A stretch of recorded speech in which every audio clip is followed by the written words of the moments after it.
Seorang pria di Empat Lawang, Sumatera Selatan tewas mengenaskan di tangan anak tirinya. Tragisnya lagi, setelah dihujani tikaman, jasad korban dikubur di sebuah perkebunan milik warga setempat.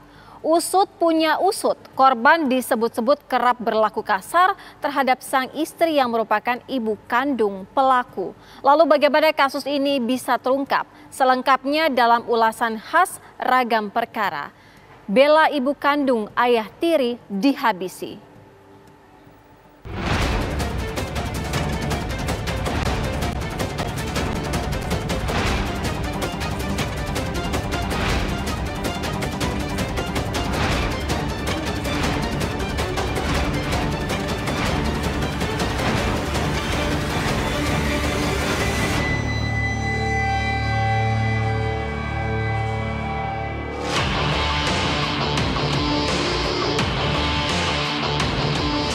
Haryanto, seorang pria di Empat Lawang, Sumatera Selatan, meregang nyawa secara tragis di tangan anak tirinya sendiri, Salman Khan.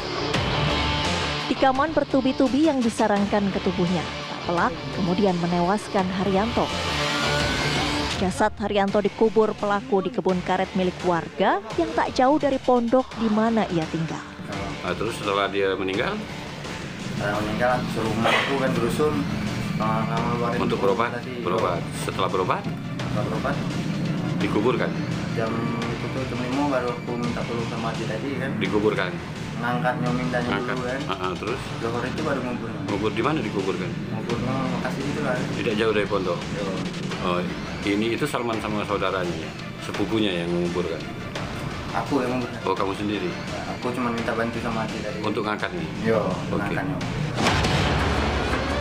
Usai membunuh ayah tirinya tersebut, Salman beserta ibu dan adik sepupunya kabur ke wilayah Provinsi Bengkulu selama 3 hari.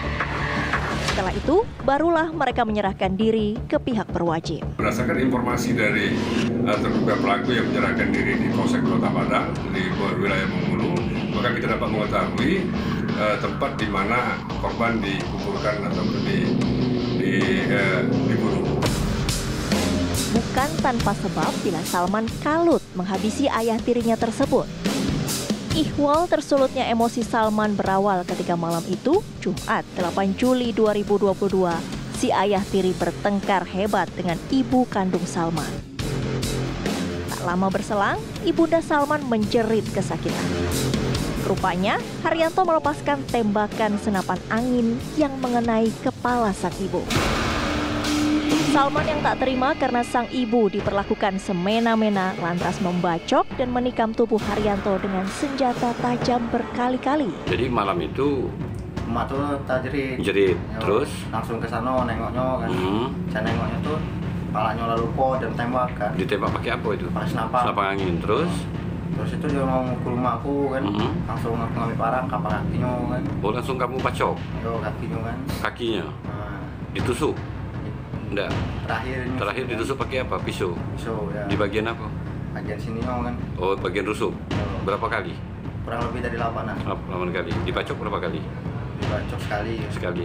Sudah itu dia langsung meninggal atau gimana? Tidak, ada kabar dulu. Kabar dulu. Ini berawal dari cekcok atau keributan antara suami dan istri, yang mana pada saat cekcok sang suami menjadi kalap dan mengambil senapan angin, menembakkan senapan angin kepada istrinya, sehingga melukai sang istri, sehingga datanglah anak dari suami istri ini langsung menusukkan beberapa kali ke senjata tajam ke arah tubuh korban Haryanto. Dan beberapa tusukan memang ada tusukan yang sangat fatal sehingga mengenai di bawah rusuk beberapa tusukan tersebut, sehingga mengakibatkan saudara korban Haryanto meninggal di tempat. Peristiwa perilaku kekerasan termasuk yang di dalamnya menyebabkan kelukaan atau kematian korban itu umumnya individu dipengaruhi oleh 2 hal. Pertama adalah personal impuls, faktor personal dalam diri pelaku. Yang kedua adalah social impuls. Nah, terkait dengan personal impuls ini biasanya memang pelaku yang melakukan tindakan kekerasan itu dipengaruhi oleh kemarahan ada spontaneous, ada respon-respon yang reaktif dan seketika. Namun ketika respons yang tadi spontaneous, reaktif itu tanpa self control yang baik, itu biasanya wujudnya adalah tindakan-tindakan yang ekstrim. Makanya ada perlakuan kekerasan di sana, melukai lawannya, melukai korbannya, atau sampai menyebabkan korban meninggal dunia. Berkaca dari kemarahan Salman yang sampai hati menghabisi ayah tirinya tersebut, tak pelak bila keharmonisan hubungan keduanya dipertanyakan.